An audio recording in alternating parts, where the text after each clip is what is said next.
la femme reçoive l'instruction dans le calme, en parfaite soumission. Je ne permets pas à une femme d'enseigner ni de dominer son mari, mais qu'elle reste dans le calme. En effet, Adam a été modelé le premier, et Ève ensuite. Et ce n'est pas Adam qui a été trompé par le serpent, c'est la femme qui s'est laissée tromper et qui est tombée dans la transgression. Mais la femme sera sauvée en ayant des enfants, à condition de rester avec modestie dans la foi, la charité et la recherche de la sainteté. Première épître de saint Paul à Timothée. Bienvenue à toutes et à tous à cette conférence sur la puissance des femmes, quelle force, quel combat. Puissance et féminité ne sont pas bon ménage. En revanche, puissance et masculinité, puissance et virilité semblent aller de pair. Alors pendant longtemps, j'ai cherché une figure féminine, une figure originelle, une figure initiale, matricielle, en capacité de représenter ce qu'est la puissance des femmes. Et cette figure, je l'ai trouvée. Je suis remontée très loin dans le temps, c'est-à-dire il y a 2000 ans avant notre ère. Vous avez ici une figure féminine à gauche, nue, altière. Elle est dotée d'ailes. Il y a 2 lions soumis à ses pieds. Il y a 2 chouettes qui l'environnent. Elle a été retrouvée dans le sud de l'Irak actuel, ce qui correspond à l'ancienne Mésopotamie. Et selon certains spécialistes, il s'agirait là d'une préfiguration de celle qui deviendra Lilith.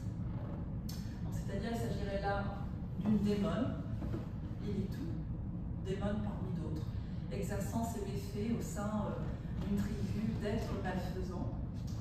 Ou bien, selon d'autres spécialistes, il s'agirait là de la déesse Inanna, ou bien de la déesse Ishtar, qui, dans le panthéon mésopotamien, symbolise l'amour et la guerre. Alors, cette figure de Lilith est très intéressante parce que c'est une figure éminemment transgressive. Alors, au départ, c'est une figure très peu caractérisée. C'est une démone, comme je vous le disais, et petit à petit, son identité narrative va s'affirmer. Elle va devenir, à la faveur d'une légende médiévale au Xe siècle, la première épouse d'Adam avant Ève, sachant que notre mère à toutes, on a tendance à penser qu'il s'agit d'Ève, mais en fait, il y a eu Lilith avant Ève. Et elle deviendra également au XIXe siècle un symbole de la femme fatale, notamment chez Victor Hugo, chez Rémy de Gourmont, chez le peintre italien Rossetti. Et puis les féministes vont s'en emparer au cours du XXe siècle pour dire l'émancipation de la femme en marche. Alors Lilith au départ est une figure centrale de la démonologie juive. Il faut savoir que, par exemple, si on prend l'Ancien Testament, il n'aura de cesse en fait de traquer les anciennes superstitions. Il y aura encore des traces de croyances anciennes, notamment dans le judaïsme populaire, et donc tout l'objectif sera finalement de supprimer du texte sacré les références à des démons et à des démones au moment où le monothéisme cherche à être consolidé. Et vous verrez que dans la Bible, si vous avez l'occasion de lire ou de relire l'Ancien Testament, il y a une seule occurrence de Lilith et elle apparaît au sein d'une tribu d'animaux mafieux. Alors cette fameuse Lilith, que certains et certaines d'entre vous connaissent déjà, on la trouve également dans un texte très ancien, écrit en langue sémitique, en langue acadienne, une langue qui est aujourd'hui disparue.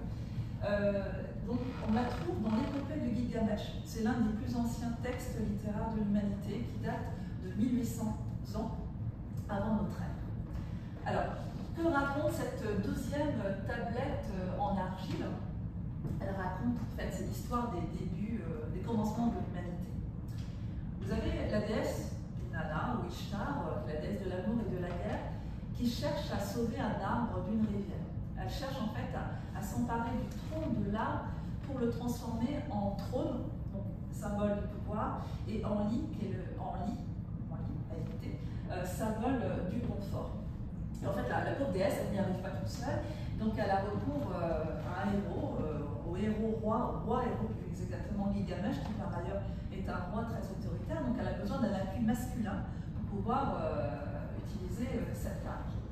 Malheureusement, dans le tronc de l'arbre, y vit une sombre jeune fille qui a elle-même construit son foyer. Et elle est considérée comme tellement dangereuse que même le roi héros Gilgamesh ne pourra pas la toucher directement, mais il fait en sorte qu'elle déloge, qu'elle parte et qu'elle se réfugie dans les eaux maudites de l'Égypte ancienne. Alors pourquoi je vous raconte cette petite histoire inaugurale? C'est qu'en fait, il y a deux figures féminines que tout semble opposer. Vous avez une figure féminine en quelque sorte passive, qui dépend d'un appui masculin, qui est la figure donc, de la déesse. Et il y a cette figure de la sombre jeune fille qui, selon certains spécialistes, préfigure celle qui deviendra Lilith et qui n'a pas besoin d'un appui masculin pour bâtir son propre